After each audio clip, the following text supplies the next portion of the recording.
Bismillahirrahmanirrahim. Assalamualaikum warahmatullahi wabarakatuh. Perkenalkan, saya Suci Ikhtiaring Tias, SSI MSc, dosen tetap Program Studi Sarjana Kedokteran Umum, Fakultas Kedokteran Universitas Jenderal Sudirman. Video pembelajaran ini disusun untuk melengkapi persyaratan sertifikasi dosen gelombang 1 tahun 2026, yaitu pernyataan diri dosen dalam unjuk kerja Tridharma Perguruan Tinggi atau PDD UKT PT pada bidang pengajaran. Pada kesempatan ini, saya akan memandu pembelajaran dengan topik pengendalian vektor, insektisida, keracunan insektisida, dan resistensi serangga terhadap insektisida yang merupakan salah satu topik pembelajaran pada blok 7.3 Infectious Disease and Tropical Medicine. Sebelum memasuki materi, saya akan menyampaikan gambaran singkat mengenai pelaksanaan pembelajaran pada topik ini. Pembelajaran blok 7.3 Infectious Disease and Tropical Medicine mengacu pada rencana pembelajaran semester atau RPS yang telah disusun oleh tim blok. Pembelajaran dilaksanakan dengan menerapkan sistem DIA atau Delivery, Interaction, and Assessment, sehingga proses belajar tidak hanya berfokus pada penyampaian materi, tetapi juga mendorong interaksi aktif mahasiswa serta evaluasi pembelajaran yang dilakukan secara berkelanjutan. Program Studi S1 Kedokteran Fakultas Kedokteran Universitas Jenderal Sudirman menerapkan sistem pembelajaran blok.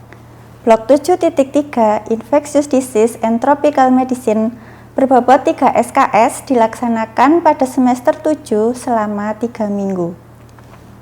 Blok ini diampu oleh tim teaching dari Departemen Parasitologi, Mikrobiologi, Farmakologi, Kulit Kelamin, Ilmu Kesehatan Anak, Ilmu Penyakit Dalam, dan Pulmonologi.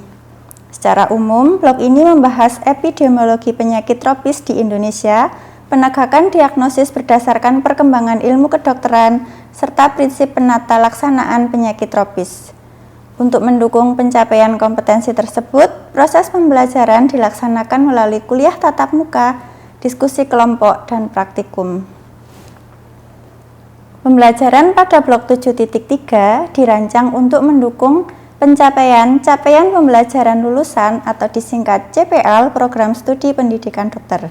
Sesuai dengan RPS, pembelajaran pada blok ini tidak hanya menekankan penguasaan ilmu kedokteran, tetapi juga membentuk profesionalisme, integritas, dan etika sebagai calon dokter. Selain itu, mahasiswa diharapkan mampu mengelola masalah kesehatan secara komprehensif pada pelayanan kesehatan primer, memanfaatkan teknologi informasi untuk mendukung praktik kedokteran, serta memiliki keterampilan dalam melakukan prosedur klinis secara tepat, cermat, dan penuh kehati-hatian. Selain mendukung pembelajaran lulusan, blok 7.3 juga memiliki capaian pembelajaran blok yang harus dicapai oleh mahasiswa pada akhir pembelajaran. Sesuai dengan RPS, mahasiswa diharapkan mampu menunjukkan sikap profesional melalui kejujuran dan kedisiplinan, memanfaatkan pengetahuan ilmiah dalam menyelesaikan permasalahan penyakit infeksi dan kedokteran tropis, mengidentifikasi agen penyebab maupun vektor penyakit, menerapkan komunikasi yang efektif, serta memiliki keterampilan dalam melakukan pemeriksaan dan identifikasi agen penyebab penyakit maupun vektor secara tepat. Proses pembelajaran pada blok 7.3 dilaksanakan melalui beberapa metode yang saling melengkapi, yaitu kuliah tatap muka, diskusi kelompok, dan juga praktikum. Setiap metode memiliki peran yang berbeda dalam membantu mahasiswa mencapai kompetensi yang telah ditetapkan. Kuliah tatap muka digunakan untuk membangun pemahaman konsep dasar, diskusi kelompok mendorong mahasiswa mengembangkan kemampuan berpikir kritis melalui analisis kasus, sedangkan praktikum memberikan kesempatan kepada mahasiswa untuk mengintegrasikan konsep yang telah dipelajari dengan keterampilan yang diperlukan dalam bidang kedokteran. Untuk mengukur ketercapaian pembelajaran pada blok 7.3 digunakan beberapa komponen penilaian yang telah ditetapkan dalam RPS. Komponen tersebut meliputi Computer Based Test atau CBT, kemudian Student Objective Case Analysis atau SOCA, ujian praktikum, serta penugasan sesuai dengan ketentuan blok. Melalui berbagai bentuk penilaian tersebut, diharapkan kemampuan mahasiswa dapat dievaluasi secara komprehensif, baik dari aspek pengetahuan, keterampilan, maupun sikap profesional. Evaluasi hasil belajar merupakan bagian penting dari proses pembelajaran pada blok 7.3. Evaluasi dilakukan secara berkelanjutan, tidak hanya untuk mengukur hasil belajar mahasiswa, tetapi juga untuk memantau perkembangan proses belajar selama mengikuti blok.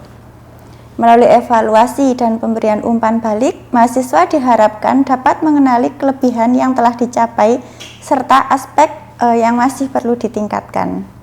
Dengan demikian, proses pembelajaran tidak hanya berorientasi pada pencapaian nilai, tetapi juga pada pengembangan kompetensi secara berkesinambungan.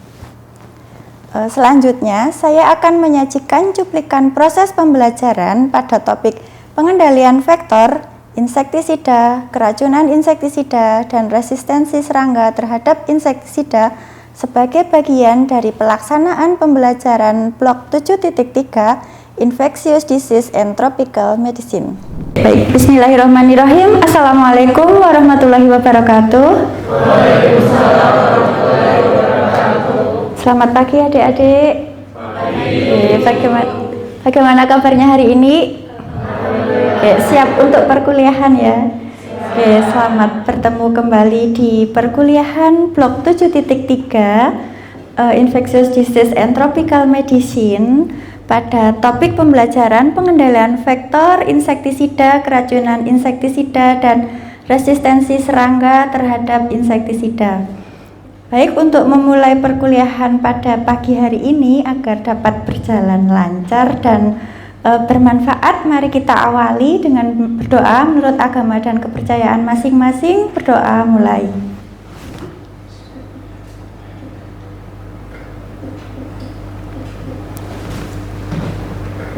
Ya, terima kasih. Hari ini kita akan belajar melanjutkan kuliah sebelumnya yang sudah disampaikan oleh Dr. Lisa, yaitu kuliah vektor.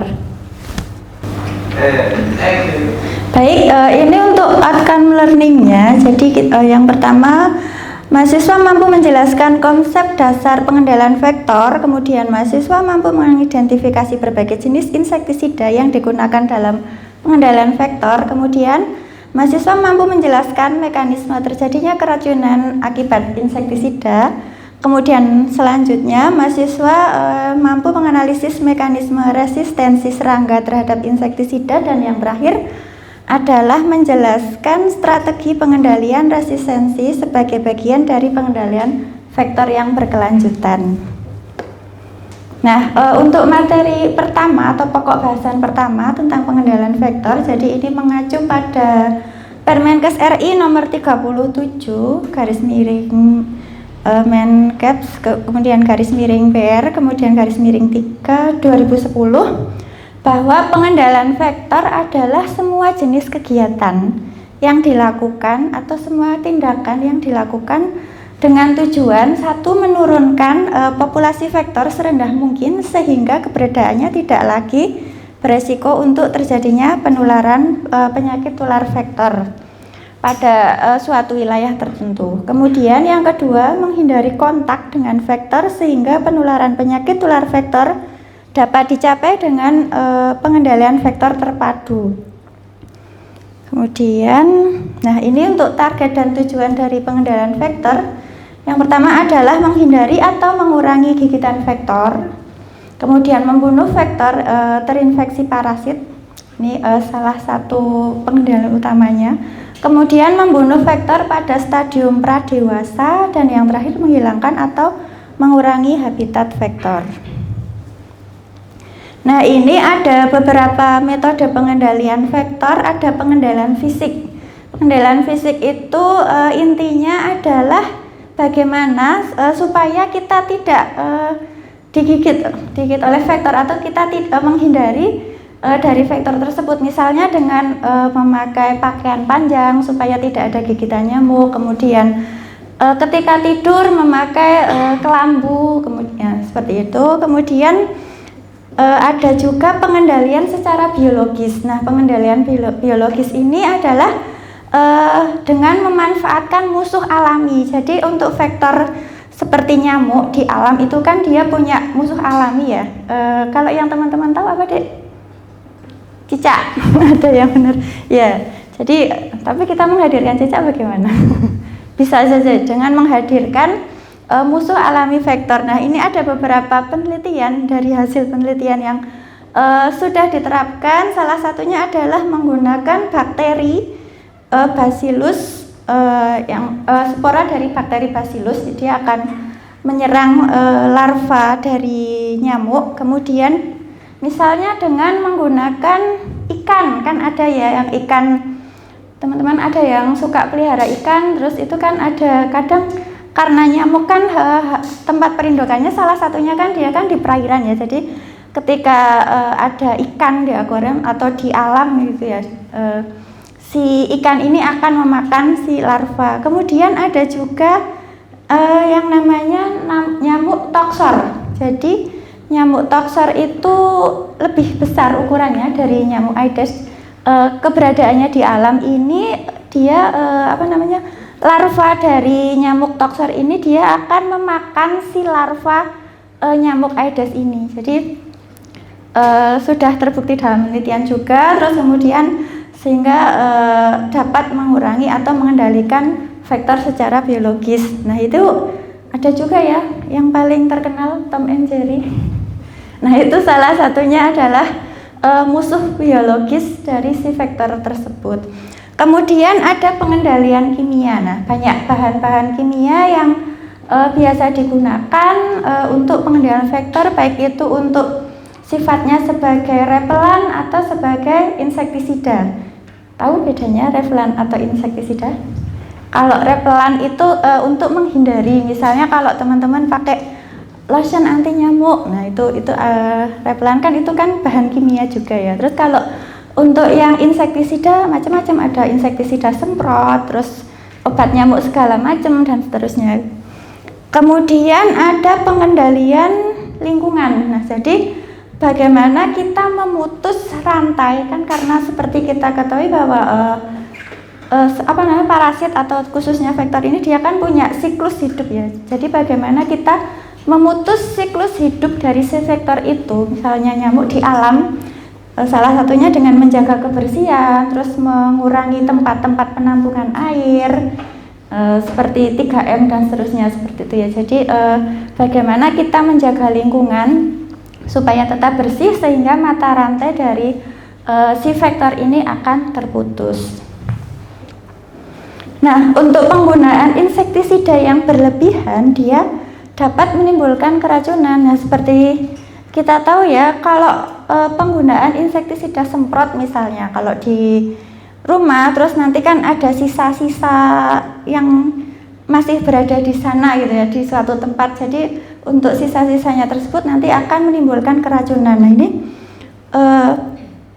insektisida yang masuk ke tubuh manusia dan mengganggu sistem saraf sehingga dapat menimbulkan berbagai gejala keracunan. Kemudian untuk jalur-jalurnya dia dapat melalui inhalasi atau terhirup. Kemudian kontak kulit, misalnya ada sisa insektisida terus atau habis pakai insektisida lupa cuci tangan dan seterusnya, seperti kan ada kontak di kulit kemudian terus dia bisa masuk. Kemudian ada oral, baik secara sengaja atau tidak sengaja, jarang ya sengaja, secara tidak sengaja tertelan gitu ya. Jadi ya itu tadi, misalnya habis menggunakan insektisida, tidak menggunakan APD atau pakai tangan biasa seperti itu ya, kemudian kita lupa cuci tangan, terus masih ada sisa-sisa, terus nanti ketika memegang makanan nanti ada beberapa insektisida yang tertelan. Jadi bagaimana supaya menghindari itu atau mencegah? Maka gunakan insektisida secara bijak dan selalu gunakan alat pelindung diri untuk menghindari keracunan. Nah, ini berbagai upaya untuk mencegah keracunan insektisida. Dari pemerintah sendiri, khususnya dari Kemenkes, sudah ada peraturan perundang-undangan untuk pembatasan penggunaan insektisida. Kemudian ada pendidikan dan latihan, sering ada juga. Terus kemudian peringatan bahaya. Jadi biasanya di kemasan-kemasan gitu ada peringatan bahaya, ada simbol tanda gitu, danger gitu. Kemudian untuk penyimpanan insektisida. Nah, jadi insektisida itu sebaiknya disimpan di tempat yang aman, jauh dari jangkauan anak-anak gitu ya kalau di kemasannya ya biasanya.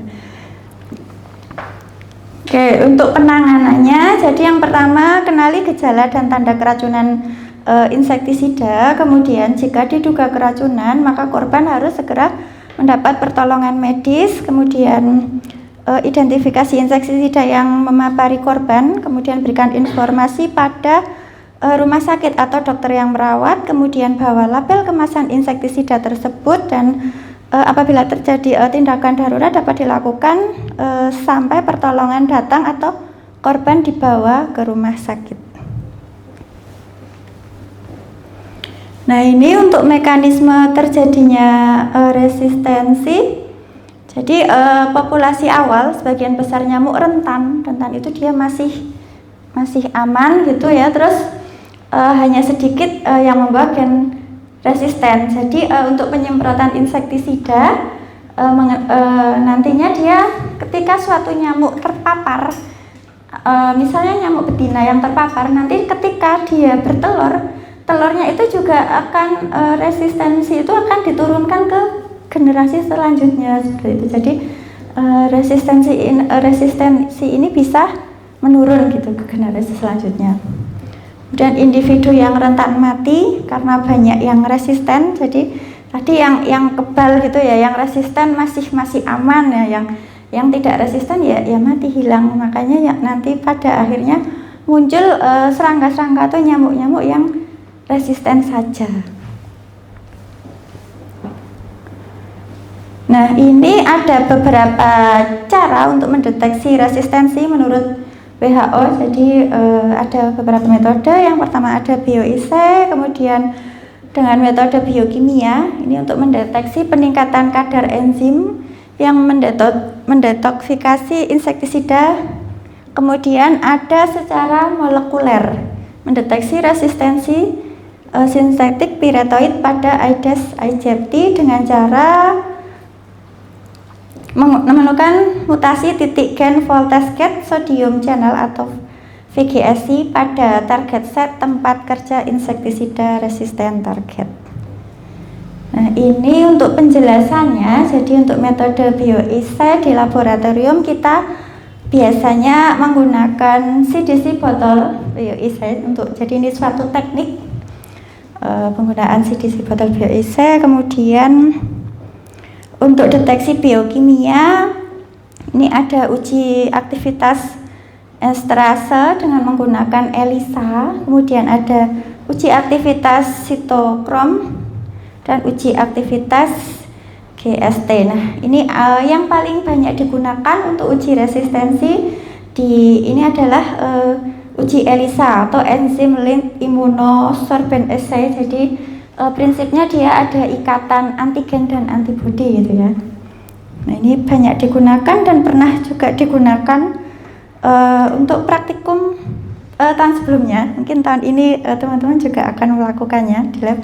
Kemudian untuk metode deteksi biomolekular ada PCR, sequencing, dan microarray. Nah, ini salah satu contoh hasil penelitian tentang pengendalian vektor, yaitu pemeriksaan status resistensi larva Aedes hasil Ovitrap terhadap senyawa organofosfat dengan metode ELISA.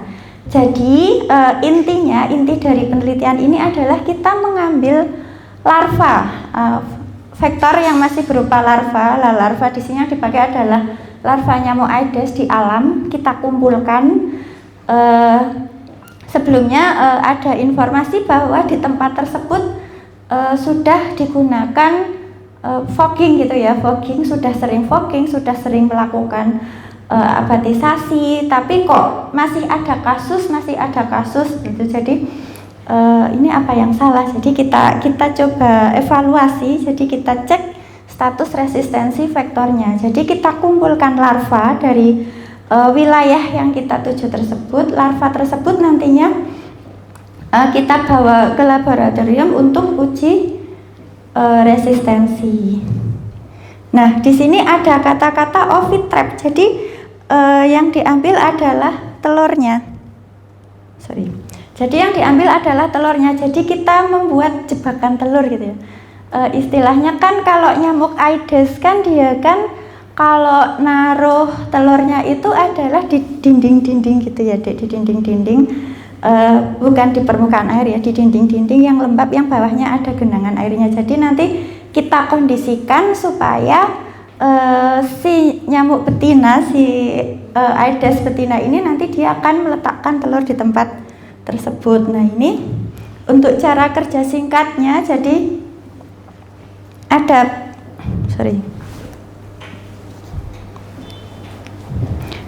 pembuatan ovitrap. Jadi ini kita buat, terus kemudian ovitrapnya diletakkan di tempat-tempat yang sekiranya ada genangan air. Nah, ini salah satu contohnya. Ini karena penelitiannya di Jogja ya, masih ada yang menggunakan kamar mandi dengan bak besar dari semen gitu ya.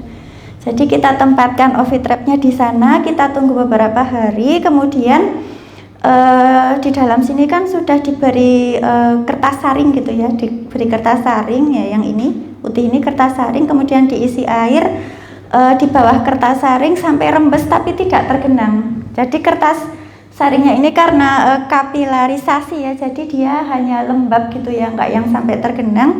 Lah nanti ditunggu beberapa hari, terus kemudian si nyamuk betina akan meletakkan telur. Nah, ini kalau teman-teman udah ada yang pernah lihat telur nyamuk, yang hitam-hitam ini adalah kumpulan telur nyamuk. Jadi ini adalah hasil pembacaan secara kualitatif. Jadi untuk ELISA ini ada pembacaan kualitatif dan juga kuantitatif. Kalau kualitatif dia melihat perubahan warnanya. Kalau kuantitatif dia dapat dibaca dengan ELISA reader. Jadi yang sumuran mikroplet tadi kita masukkan ke alat yang namanya ELISA reader. Kemudian ada program komputerisasi, kita program, terus nanti akan keluar hasilnya gitu ya. Hasilnya semacam kalau teman-teman tahu struk nota gitu, jadi ada angka-angkanya itu kita bandingkan dengan standar. Jadi nanti kita bandingkan apakah ada standar bakunya ya. Ini mengacu dari Li tahun 1990, sudah tua sekali bukunya gitu ya. Kemudian kita bandingkan apakah wilayah ini rentan atau rentan sedang atau sudah resisten. Nah, ini sebelah sana, gambar yang sebelah sana adalah yang hasil pembacaannya tadi per RW. Jadi nanti kita baca angkanya kemudian dibandingkan dengan standar. Nah, untuk simpulan dari yang didapatkan dari penelitian yang dilakukan ini bahwa larva Aedes hasil ovitrap di keluaran Cokrodingingratan berstatus rentan terhadap senyawa organofosfat. Jadi walaupun ada kasus tapi ternyata nyamuknya masih rentan. Jadi ini bisa dipakai sebagai salah satu acuan untuk pengendalian vektor di wilayah tersebut. Baik adik-adik, dari apa yang sudah saya paparkan tadi cukup jelas ya. Dari adik-adik mungkin ada pertanyaan. Oke, baik, terima kasih. Silahkan. Perkenalkan Bu Suci, nama saya Reza. Izin bertanya, macam-macam vektor itu ada apa aja ya Bu Suci?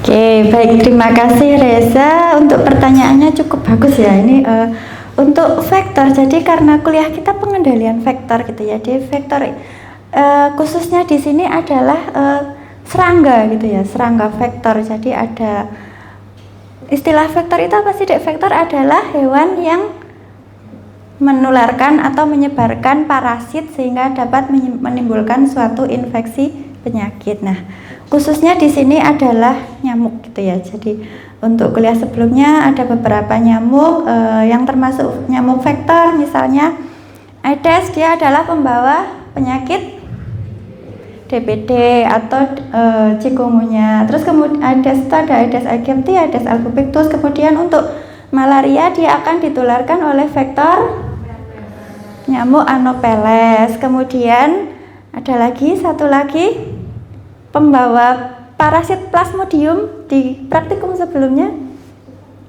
nyamuk Anopheles. Dia akan menularkan penyakit malaria. Oke, apakah sudah terjawab, Reza? Oke, terima kasih. Selanjutnya, oke, Bintang, silahkan. Mohon izin bertanya, Ibu, untuk wilayah seperti apa atau klasifikasinya bagaimana sehingga vektor ini bisa lebih efektif? Oke, terima kasih. Nah, untuk pengendalian vektor tadi ya, seperti yang sudah disampaikan tadi untuk pengendalian vektor, jadi di wilayah tertentu, karena tadi kan kita baca hasilnya gitu ya, per RW saja beda-beda ya, ada yang masih rentan, kemudian ada yang resisten, jadi di semua wilayah sebenarnya bisa diterapkan. Jadi tidak fokus pada wilayah tertentu, karena tujuan kita adalah untuk mengetahui apakah metode yang digunakan sebelumnya atau metode pengendalian vektor yang digunakan sebelumnya itu masih efektif dan bisa digunakan, ataukah kalau nyamuknya atau vektornya di sana sudah resisten, maka apakah perlu pengendalian jenis yang lain, seperti itu. Oke, sudah terjawab, Bintang?